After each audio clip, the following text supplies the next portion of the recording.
if you're able to fulfill them, it's godly. It's godly because if you look at the person and the need and the kind of things you're able to do on your own, and you're able to help sort out some few issues for people, it's good. It's okay. You can't do all, but whatever you can do to assist, please do.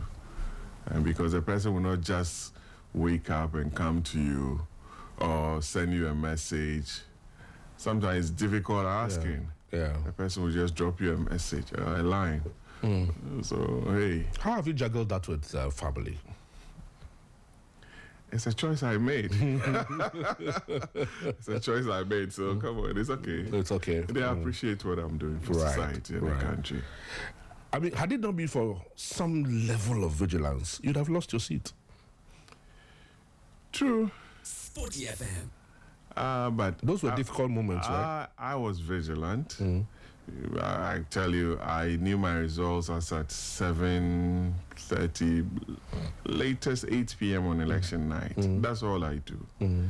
Before I go to the collation center, I always have my results. And that's what happened. But so the shenanigans and the issues here and there, I knew definitely they were all going to settle at one point. At one point. Yeah, so I wasn't bothered at all. People are saying you were calm about it because, hey, I knew what was right. But you've always been calm anyway. Yes, but at that point too, you needed to exhibit that kind of leadership in order not to send a constituency that has always known peace into and that kind of arena that some expected us to go into. I'm too matured for that in this business. Well, a lot of people see you differently, and a lot of people see you as one of the brightest politicians that we have in our nation. And I'm sure you've heard such comments. I have, and I thank them for the observation, but I keep my head above the skies and work towards doing better for this country. We have a lot of work to do as a country and as politicians. You love football, don't you? Very much. I love sports in general. But I love soccer. Which team do you support? I'm a Kumasi Asante Kotoko fan. Why are you smiling or laughing? I support. I'm sure you want to ask me about your foreign club. Foreign clubs. I'm a supporter of Liverpool. I love Barcelona too, but we lost all our games. Barca lost yesterday to Madrid in the Clasico. Liverpool lost to Brentford 3-2 on Saturday. So my weekend has been very, very turbulent. Let me start your weekend from Friday. From Friday when you guys were battered in Morocco 5-1. I was monitoring the game. Did you expect it? I didn't. You see, I spoke to two of my colleagues who are at the stadium. They sent me pictures. I was also monitoring. The first half ended, I think, 2-1. Yeah. And I asked them what was happening. They said, the pitch was being watered. And the side of Kotoko, where Kotoko will play, was being watered. It was going to be soggy. So I asked myself, so this African thing in football, where in the 90s they use lights or water the pitch. You remember when we lost to Algeria, Odoy? Yeah. It was at the I was running commentary then. Yes. Odoy, Dodansa was... Clemson. Yes. It was Abukari Damba in goal. Yeah, with Odoy, right? Yeah. Left fullback, I remember. Jodoy. So... Fast forward, Kotoko, Alali, Zamalek, WAC. You come and instead of kickoff being at 3, we start at 12:30 or 1 p.m. in the scorching sun in Kumasi. Yeah. This is 2025. And we're still at this. And we still want to be at the best at the World Cup and all the club championships in the world. I think we must change our attitude and be fair. FIFA always talks about fairness in football, but you can't go to a very exposed, disciplined country like Morocco. I've been to Morocco several times. Beautiful country, very good infrastructure, in terms of sports. They recently won the World Under-20 World Cup in Peru or somewhere like that. And that cannot happen. Morocco has put in place the best academy structure that is producing some of the best players in the world, to the extent that they were in the semis at the last World Cup. So I think the world has to change. Africa must change our attitude. It shouldn't be by any means possible to win a game. You must be fair. Your pitches must be right. Your dressing rooms, how you welcome players, your kitting, everything has to be up to standard, so that we know that we want to be at that stage of the global sports. So it's unfortunate Kotoko lost on Friday. That started a bad weekend for me. Liverpool added to my O's on Saturday. And Barca added to it on Sunday. Nailed it, and we are here on Monday. Probably we start a good week. I don't know if you are playing this week in there. There's a Carling Cup game. I think you're playing against Crystal Palace. Nemesis at Selhurst Park. I watched at Selhurst. Yes, I think so. I watched the Community Shield, and they gave it to us. So they've been a thorn in our flesh. With Liverpool, could your dimension says the coach should be sacked? You subscribe to that? Well, I don't believe in sacking of coaches because of this line of This is Sporty FM, the voice of sport. Klopp built a very strong team. That is what I tell my Liverpool fans. So at the time Slot came, he had a very strong foundation that had been laid. He also decided, after winning the league with the unfortunate demise of Jota, acquire some players. I didn't know our club was that rich to be spending over £400 million in a transfer season. Because in the previous seasons, you guys had not spent that much. Yeah, but we needed to also be modest in our spending. We went all out for Isak at 125, Premier League record fee, Vets at 116. We got Frimpong at about 30 or 40 million. And Ekitike at about close to 80 million. We did a lot of business. We also sold quite a number of players. Elliot, Kwanzaa, Doak and Co. So Nunez. We made some good money too. So on the scale, we did some good business during the transfer window. But I don't think we should sack Slot now. Slot should be given the opportunity, but I think he should also be able to vary his tactics. Liverpool believes in a system that is very fluid, not too mechanical. You know, Mohamed Salah is not in the best of shapes. It's not about the name. We know what he's done for the club. But you need to, at every material time, field players who are hungry to deliver. I don't see why Chiesa should be on the bench. I don't see why Jones should be on the bench. In the last two games, Jones has been playing. He's been playing very good. Szoboszlai has been the best player in the squad, in my view, this season, playing at different roles. And delivering and scoring against your club, Arsenal. I'm told you are an Arsenal fan. He gave you that striker. That fluke of a goal, Well, you can call it a fluke, but he gave us the 3 points. So I think we should give Slot some time to reorganize himself and know that he's managing a very, very big club. The fans are very expectant of his performance. And I believe that going forward with the Carabao coming up, we'll be playing Aston Villa. We have a game with Real Madrid. And those are critical periods very tough games for his appointment to be. Some say Slot is looking like a Ten Hag Pro Max. Football fans have become very cynical. Slot is a fraud. And social media will send you across the world globally in the next 1 minute. So Yeah, let's that's true. give Slot some time, Kojo. Kojo is very, very strong. Headed Liverpool supporter. I know, right? He doesn't mince words. So at least our captain says we should stand by the club like we did for them during the season, last season. Yeah. So I share in his view. It's a tough time for Virgil and his team and his boys. And we also asked them To step up. to step up. Yeah. To step up, because when you're playing and you are playing well and you are exerting the energy, we also see. Yeah. If you are too relaxed, we also see. So when the criticisms are very sharp, it's because we are not feeling the impact you are making on the field. Yeah. If you are playing well and you lose, it's fine. Yeah. It's either you win or you draw or you lose. So and that's what we also tell them. What's your take on the state of our football in Ghana Premier League? Our league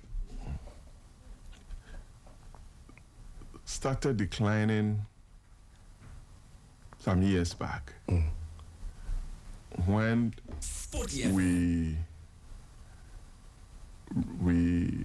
did not factor in to our planning a very aggressive sponsorship drive for our clubs. Kumasi Asante Kotoko, Hearts of Folk, Olympics, and all those big clubs, they don't even have the kind of sponsorship that a tier 2 club in, let's say, Morocco, Algeria, Egypt has. I always cite this example that to the extent that El Ali was able to procure the services of Pesitao from an English club for about $250,000. Yeah. Sporty FM. Tells you the mindset of the clubs that want to win big. And even Hakim Ziyech is now with WAC. Yes. Amrabat is back with WAC. To be able to attract those kind of players means that you're a very serious club. So if we want to start and get the right things done, we need the right sponsorships in place to be able to attract the right best players into the clubs. That will generate the excitement for you and I to be able to go back to the stadium and be watching Midiema, Kotoko, and BBN Gold Stars and all those clubs. I could easily mention in those days the first 11 of Kumasi Asante Kotoko. Today I cannot. I cannot. And it's if I'm able to mention the probable 11 of Liverpool or Barcelona, and I'm unable to do that for Kumasi Asante Kotoko, that's not good. Yeah. It means there's something wrong.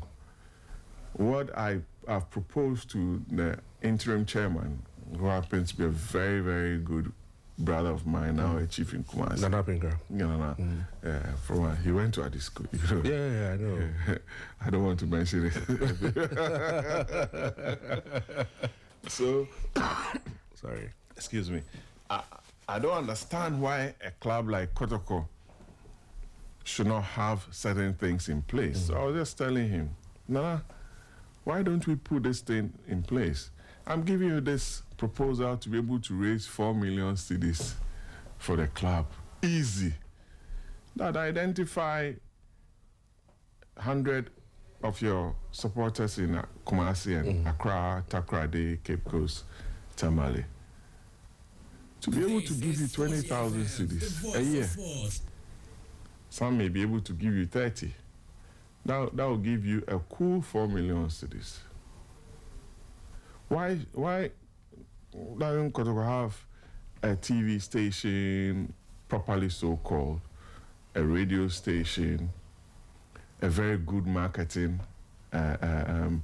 program that supporters will contribute to? I remember a proposal I developed with someone for Kotoko. It's called the Kotoko Scratch Card.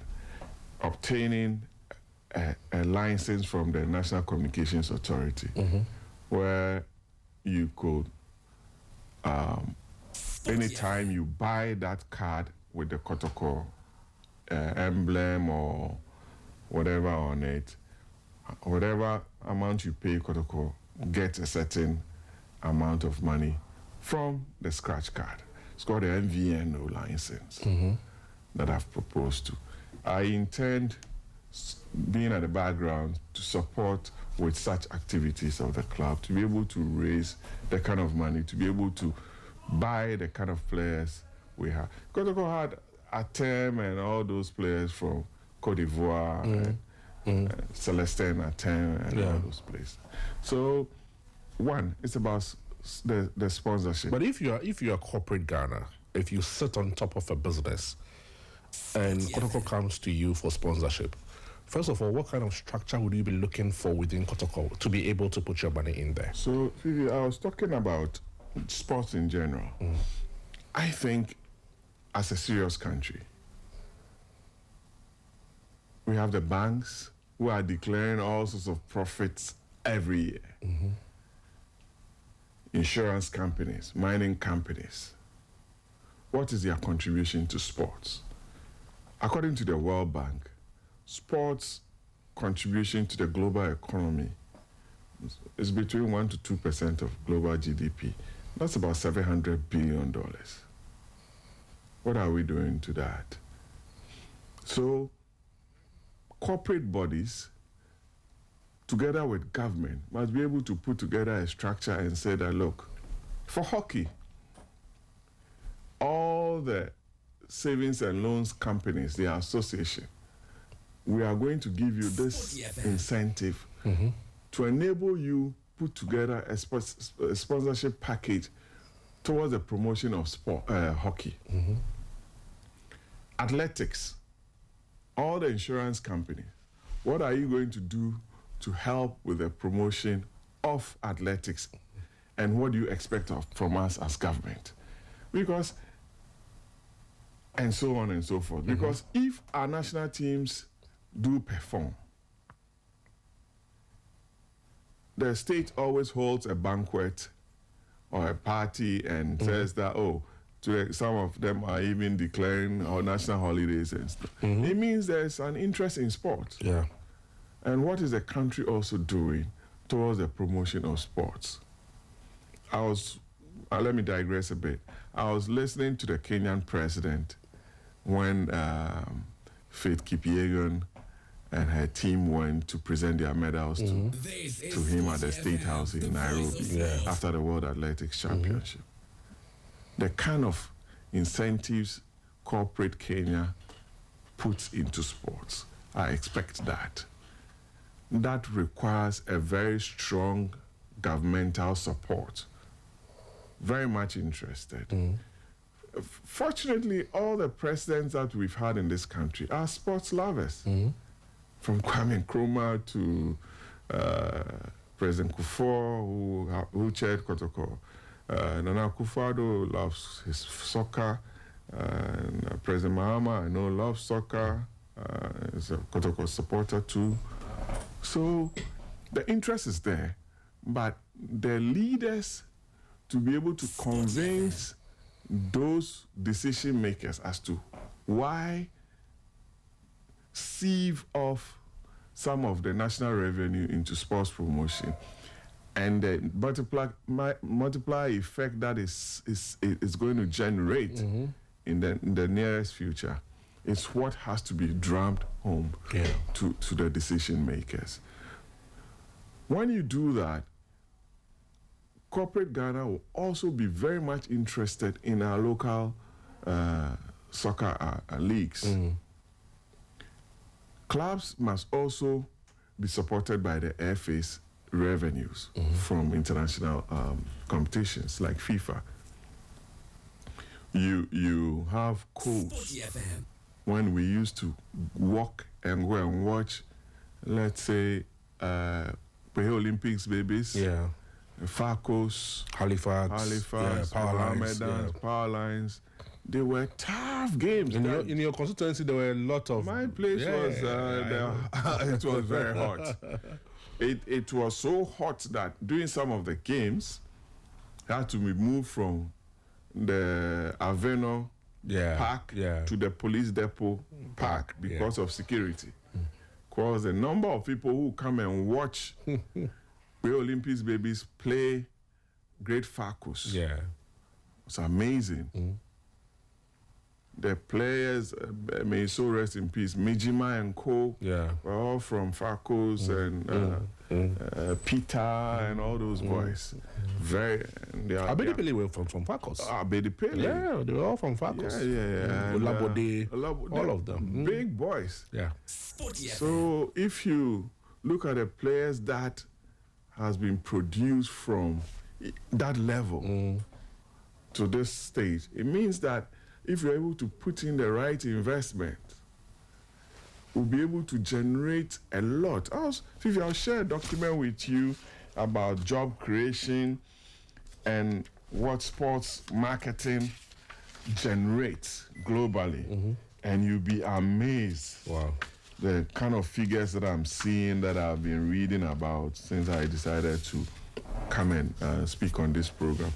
Sports is a revenue earner, not only for entertainment. Coca-Cola will not put their money into sports for anything. Pepsi, the billions that goes into the NBA, that goes into athletics. Super Bowl. They generate 150 billion.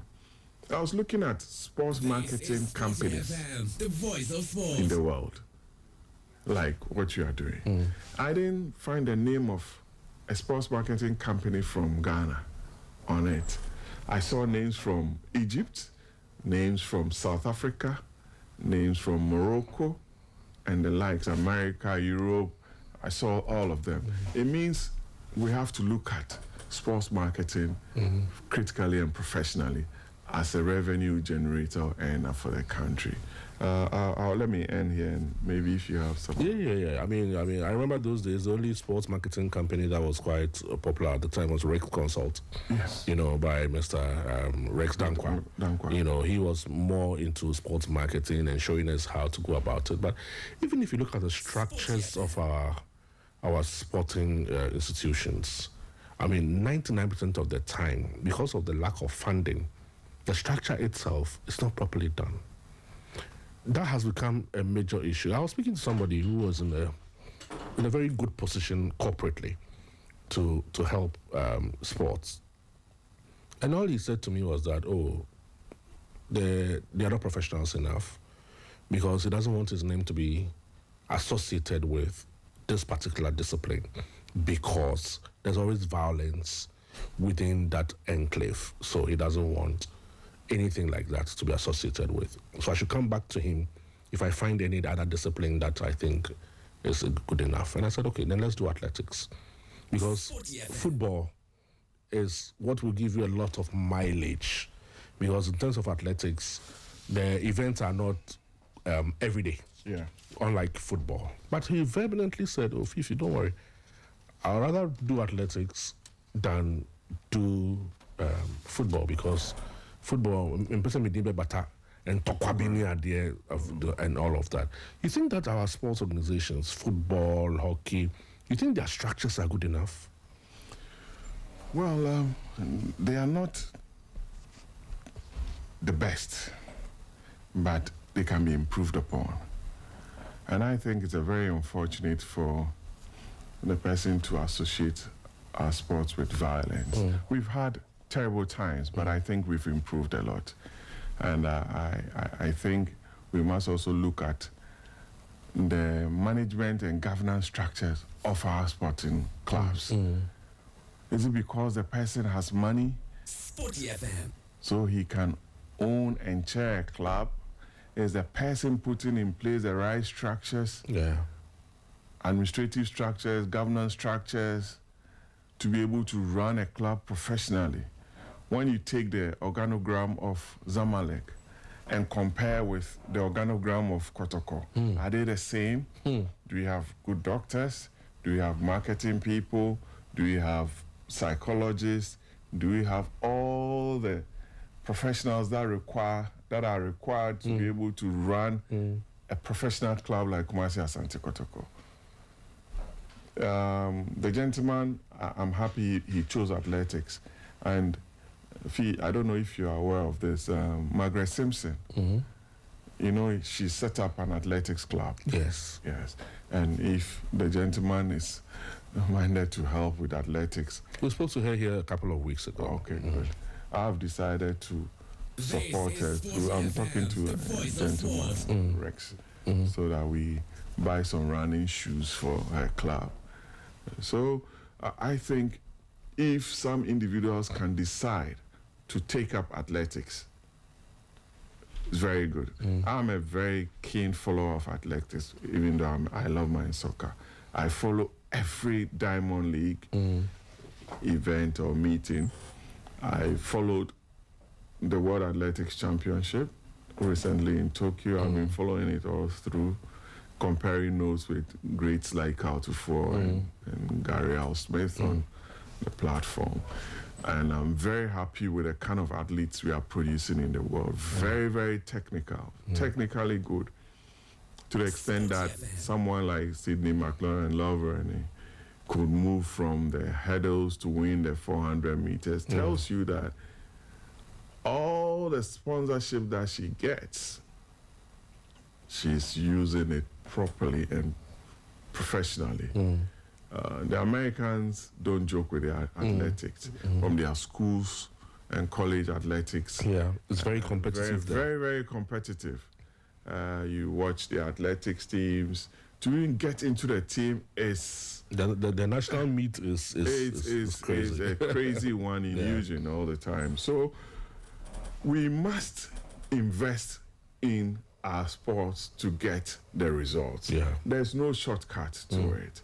We must expose our talents to competitive events outside the country. We must encourage corporate Ghana, giving the right incentives from government to invest in some sports disciplines. We can decide on 3 or 4. Soccer, athletics, we used to be very good with volleyball. The police team used to represent Ghana at the African Championships. Hockey. No, so we can decide on 4 or 5 disciplines and sit down with corporate Ghana. We've spoken about sports fund. There's actually a plan to categorize them, you know, so that the disciplines are categorized. So football, boxing, athletics goes into maybe one category. So their sponsorships are always different. And then you have hockey, the rest also different, you know. And there are some that are just for... arm wrestling. Exactly. Because arm wrestling gave us a lot of medals in the last African Games. So they have actually proven their mettle to be up there as well. Yeah. You know. But do you know the arm wrestling team, they drove to Nigeria? Yes, I do. I do. Yes. Sometimes the information some of us have, yes. And they drove. But Osasibe is done very well with arm wrestling. And they are look at the sports federation, there are about 42 of them. What releases have they received from the including ministry? ice hockey? Yes. So if they are not getting the releases from government, they go and win, and you invite them and say, "Oh, come, you've done well for the country. What has been your contribution?" So when they travel and they don't come back, you sit down here and you cry. But you need to put your money into sports to be able to get the medals, get the attraction as a country, because it puts the country on the world map. Immediately you mention Ghana football. The next question the person asks you, Abedi Pele, Sule Muntari, Michael Essien, Asamoah. You understand? How should we structure the sports fund? Well, I haven't seen the bill. I don't want it to be in the same shape and form like we've set up the road fund, the energy fund, where they will tell you that Parliament through the budget will put in this amount of money.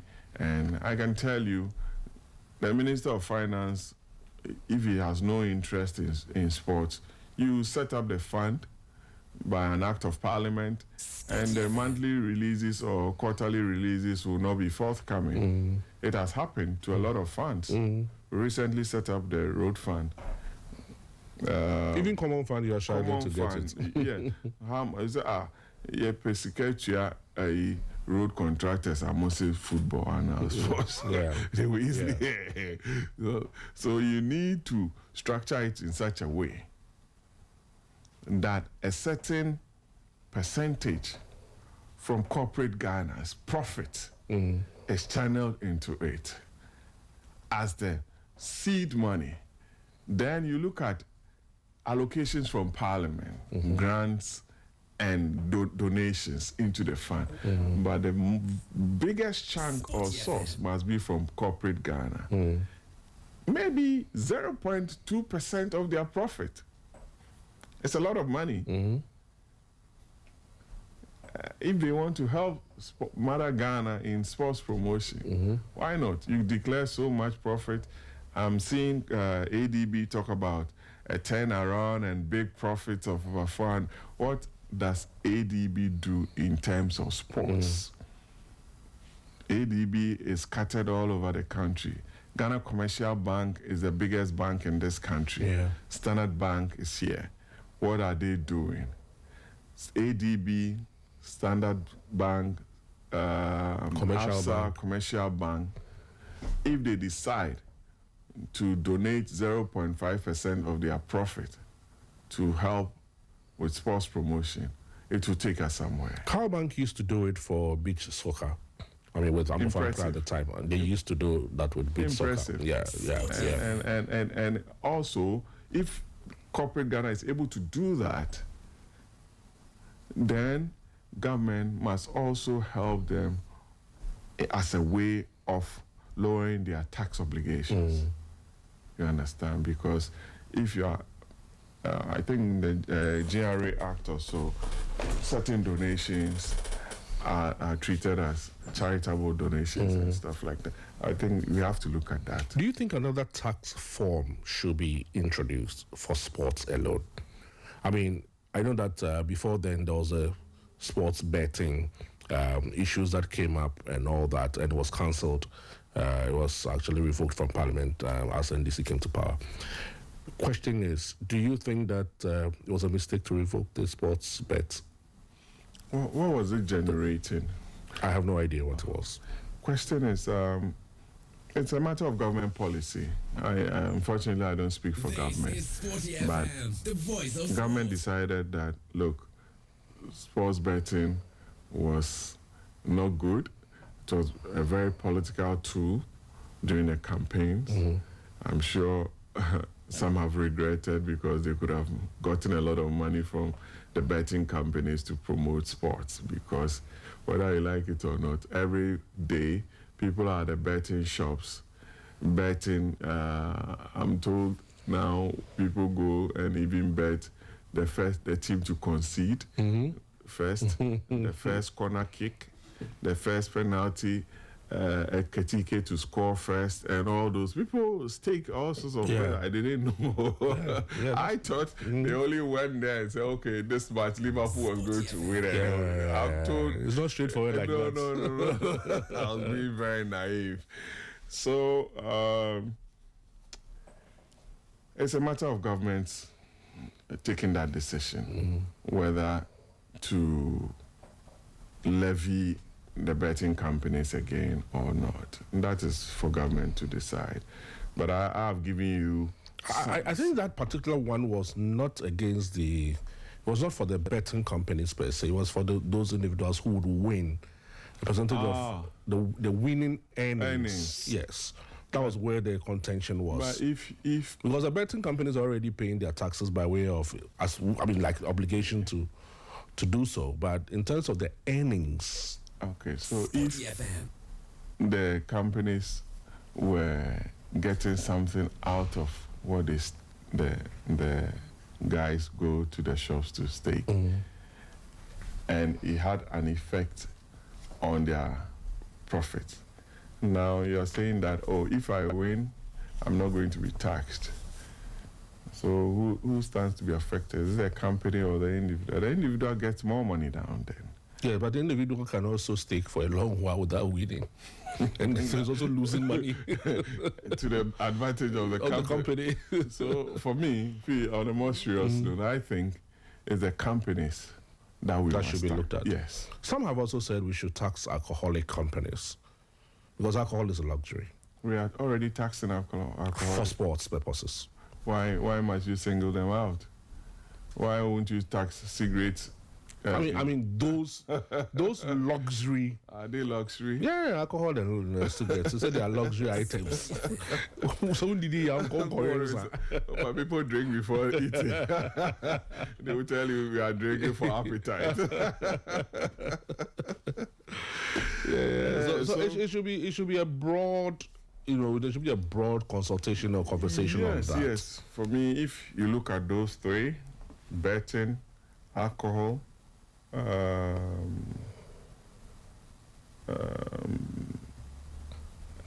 and corporate Ghana, I think you can raise a lot of money if it's structured properly.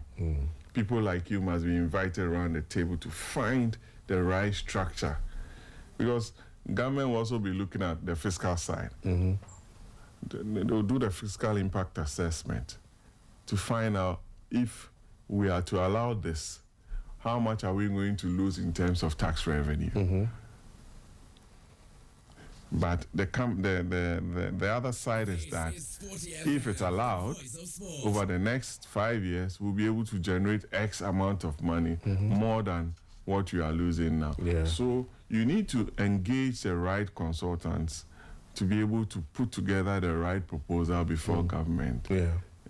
And for the buy-in of the Minister of Finance.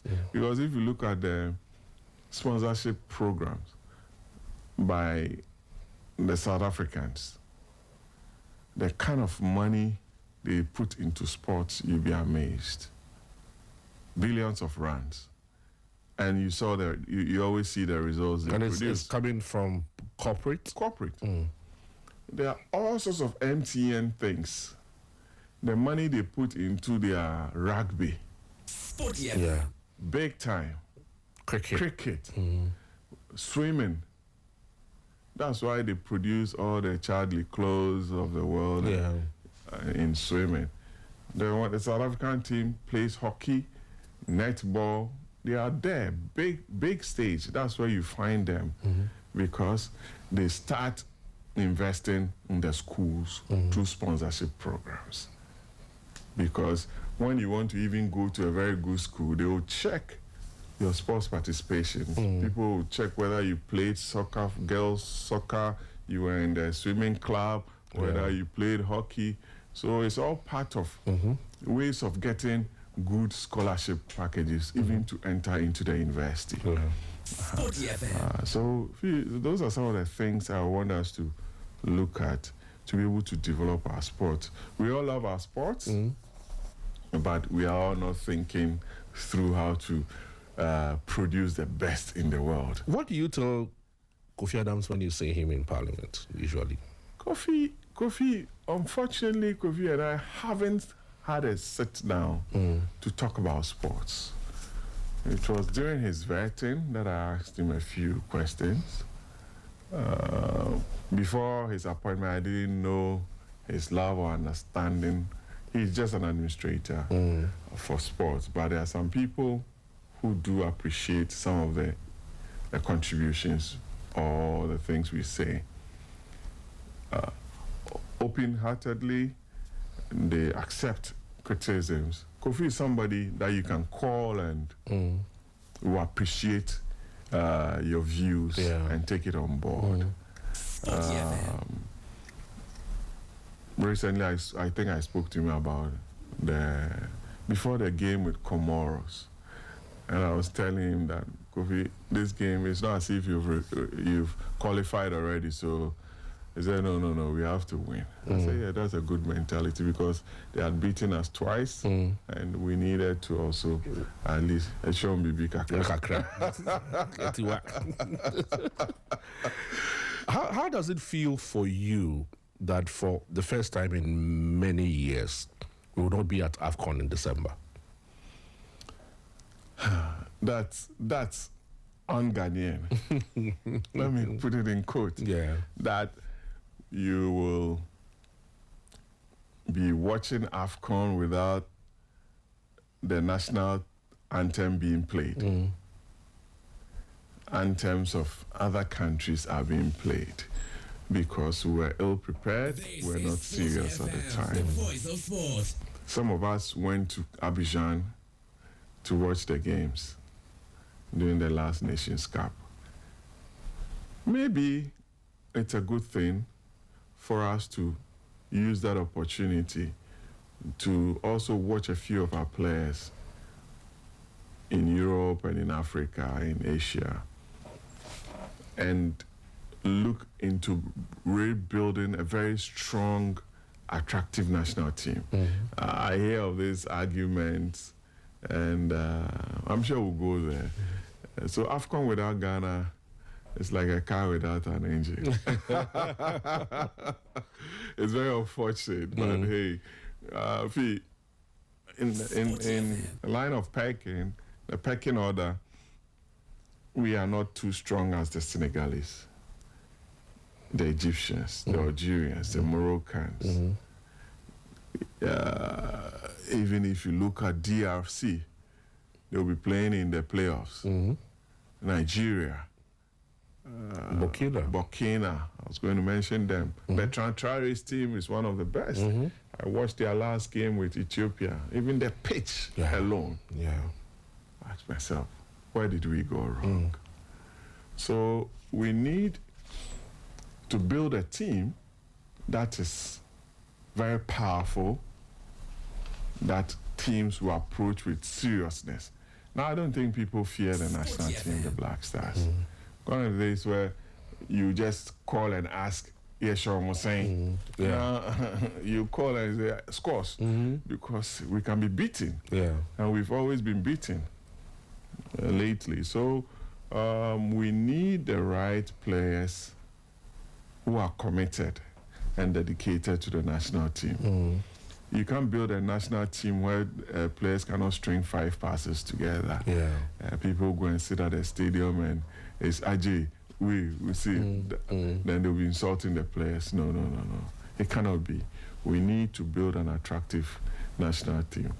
And it brings you to the question of monkey they work, babu they chop. You know, that debate has even found itself on the floor of Parliament. I heard Government Communications Minister Kwachi Fosu also talking about it, and he was vehemently opposed by Edebagbada, that they all had contrary views to that. What's your view on whether indeed some of the boys that we called and supposedly turned their back on us, whether we should still get them opportunity to come and play now that we have qualified for the World Cup? What is the goal of the Ghana Football Association? To excel at the World Cup, isn't it? 100%.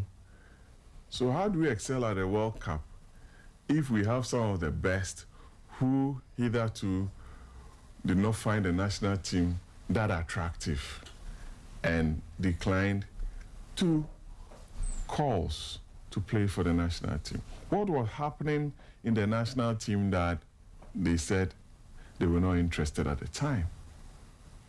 Was it leadership issue? Was it the fact that they didn't find our pitches good enough to come and play? They were looking forward to calls from the countries in which they already live, and that didn't materialize.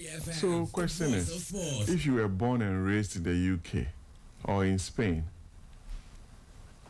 you went through Chelsea Academy, Arsenal's Academy, United's Academy, Menu, Kobe Menu, and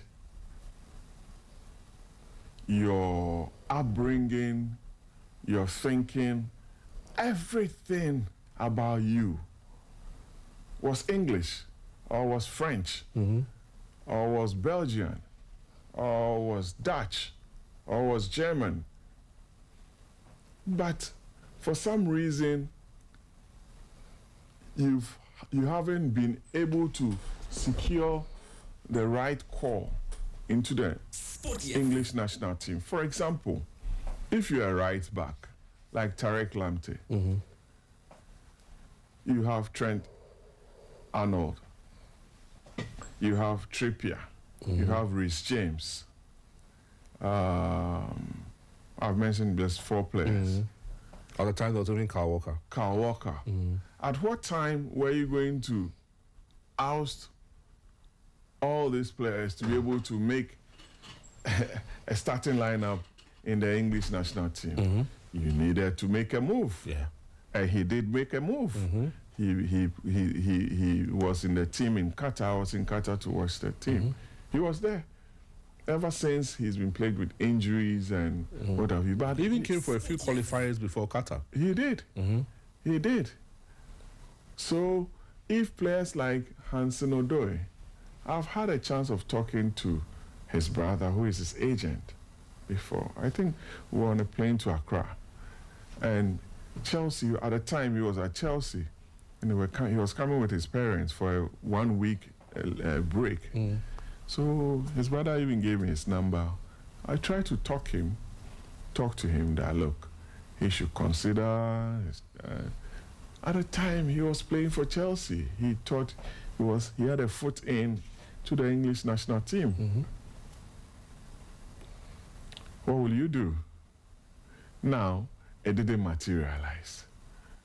We want to go to the US, Canada, and Mexico and make an impact. Are we to swallow our pride and say, look, we want to build a very strong national team and perform like we did in South Africa or better with Kevin Prince Boateng and co. What are we going to do? I think the coach must take a firm decision that I'm going to invite the best players to play for the national team. What comes first, patriotism or quality? Quality. The person has to have the quality to play for the national team. What is quality without patriotism?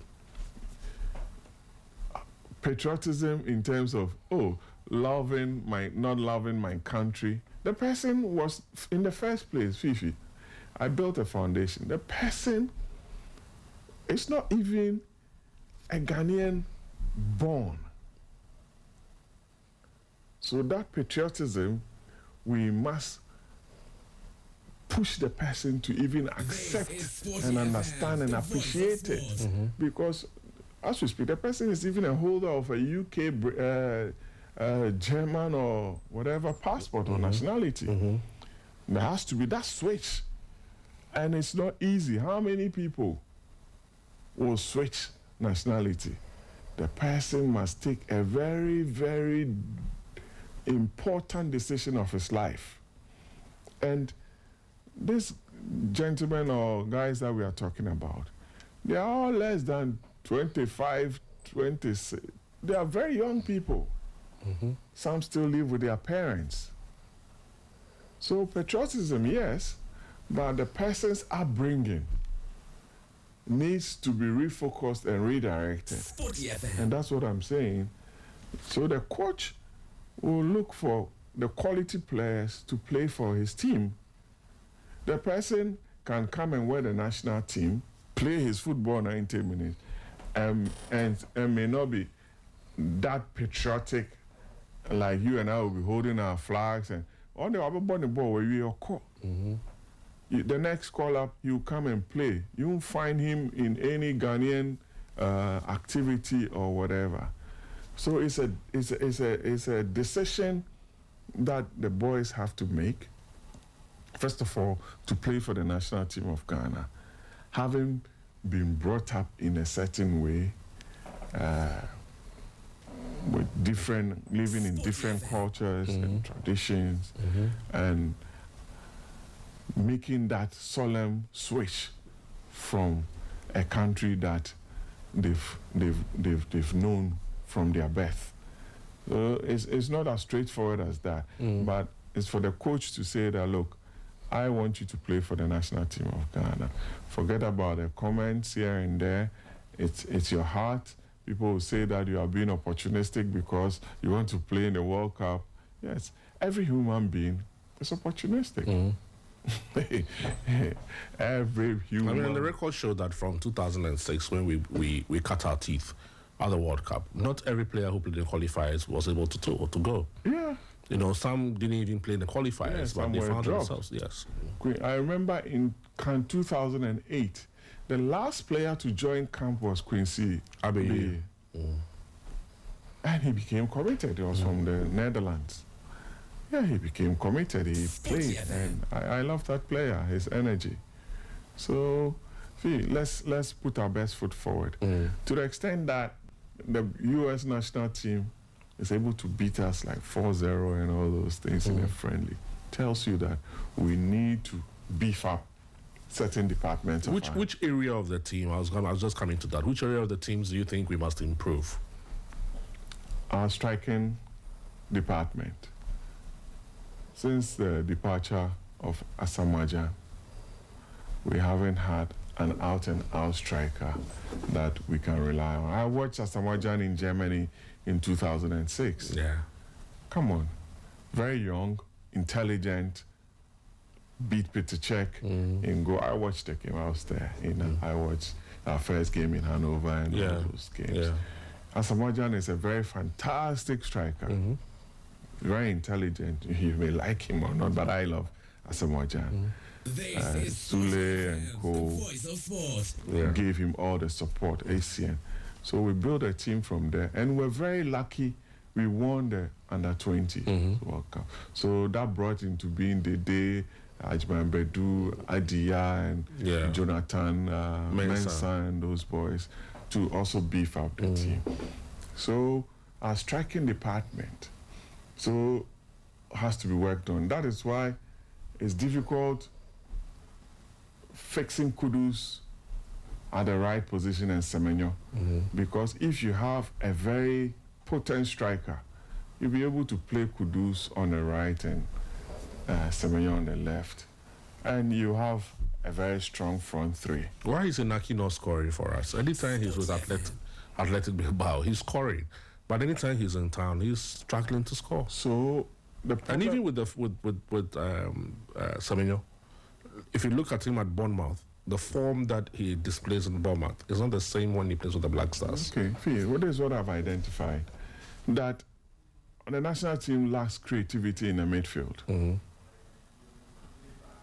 We were at the point of getting somebody who is a ball juggler and a creator to partner with Pate. That was Che of Freiburg. Yeah. He's injured, he has ACL, and he's been struggling, and it's very unfortunate. So you and I have grown to know Ghanaians and our teams as having very skillful players, creating the opportunities and laying passes through for our strikers. But today is Sulemana in midfield with Pate. Tomorrow is Pate and Kwesi Sibo. The next day it's Elisha Owusu. And that is where the problem is. You go to the fullbacks, Gideon Mensah has been consistent in a bit. But on the right is Ali Duseidu today. Tomorrow is Yurenchi. The next day you find Jerome Opok.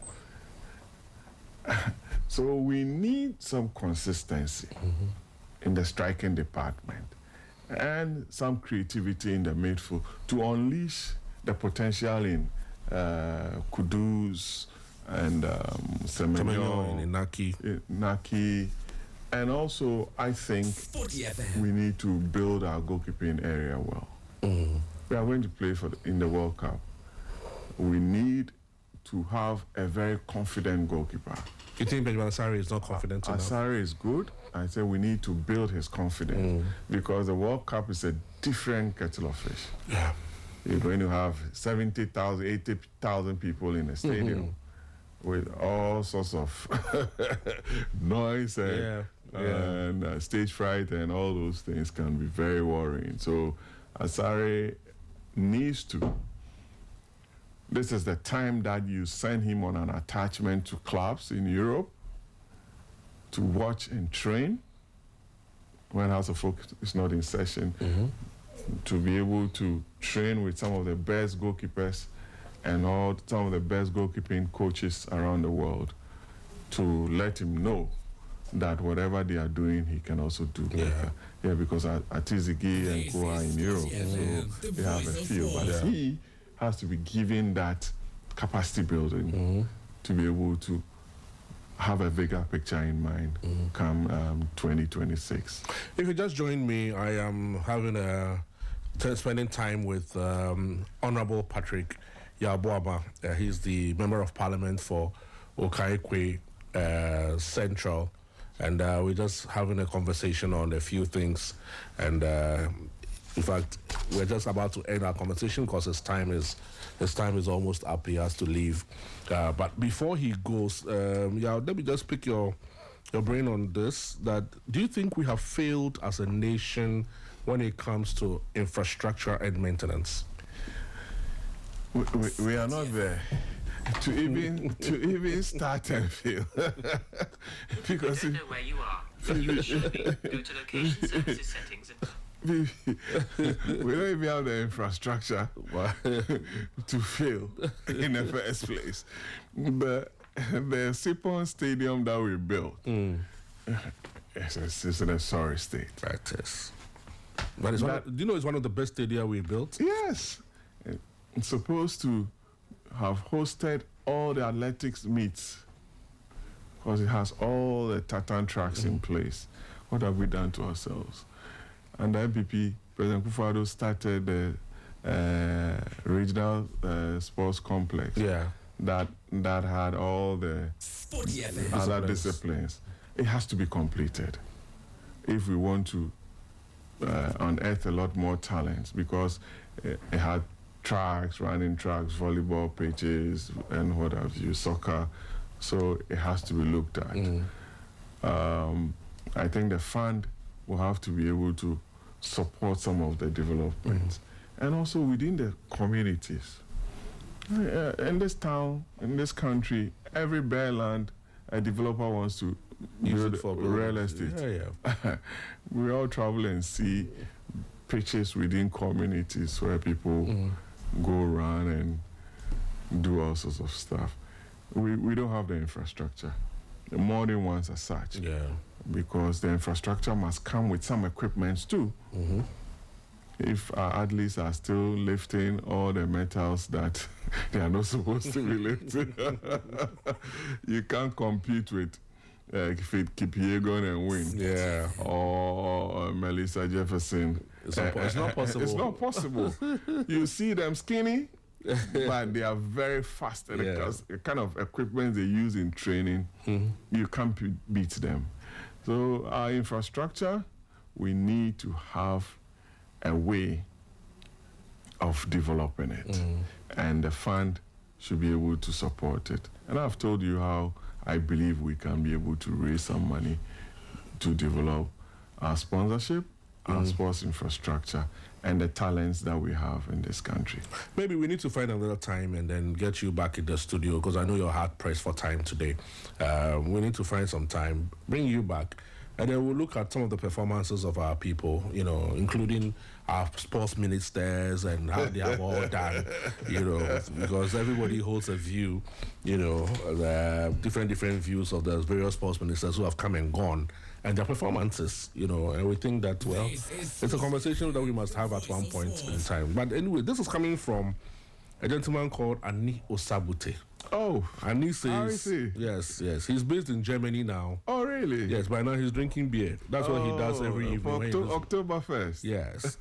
He says, good evening, bro. Charlie Patilo was my senior at University of Casford at the University of Cape Coast.